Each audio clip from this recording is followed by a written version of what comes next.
Hello everyone, and welcome back to Filmtastic. Today, we're going to be looking at why the Avengers Endgame film was so successful. Well, besides being one of the greatest films of all time that is, let's get to it.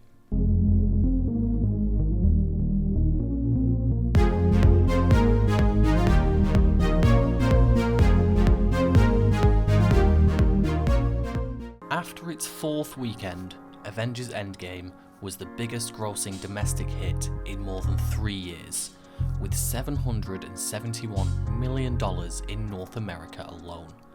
Its final achievement will be profound, but with other hit films being released later in this year, it's no longer driving the most business.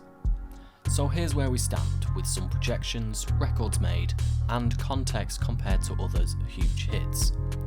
The final domestic gross is about $850 million.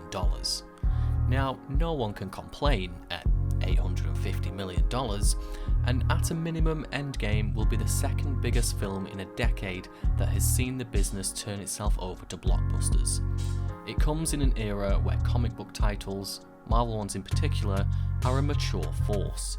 So while it's a great gross, it's less than what was anticipated after a record $357 million opening that suggested a $900 million total as the low end of a likely final take.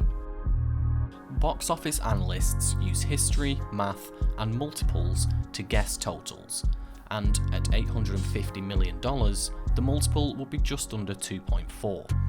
That compares to the 3.8 times for Star Wars The Force Awakens and 2.6 for Avengers Infinity War. The lowest for a Marvel film was Captain America Civil War, which fell just under 2.3. Also boosting hopes for Endgame was an A+ cinema score and a history of repeat viewings among core fans.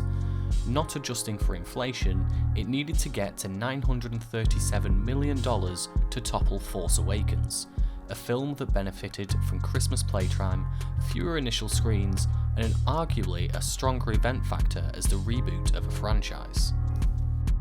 Global totals are now $2.6 billion, with another $200 million anticipated, so that means it'll easily clear $2.8 billion, and give it consideration as the biggest ever film.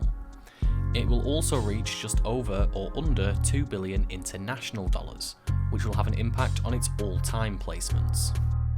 The split will be around 70% foreign, 30% domestic. That's a lower foreign performance than Fast and Furious, Bond, and Harry Potter, but significantly above Star Wars, Disney Pixar animation, and comic book movies like Black Panther, Wonder Woman, and Captain Marvel that veered from white male heroes. When it opened at $357 million, that represented 89% of the total for all films that weekend, an all-time high. It had more theatres and more total screens and seats than any film in history, with showtimes covering at least 18 hours a day for the first weekend. However, that strategy also led to a much shorter shelf life.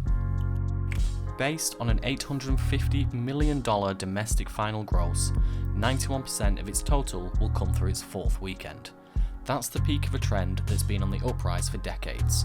Earlier era smashes like Gone with the Wind and The Sound of Music took a month or more to even reach the biggest cities, then played limited dates for up to a year before any sort of wide release. In the 21st century, 80% was the fourth weekend norm. Black Panther hit that mark, while Force Awakens was 87% and Infinity War was 88%. Thank you so much for watching, everyone.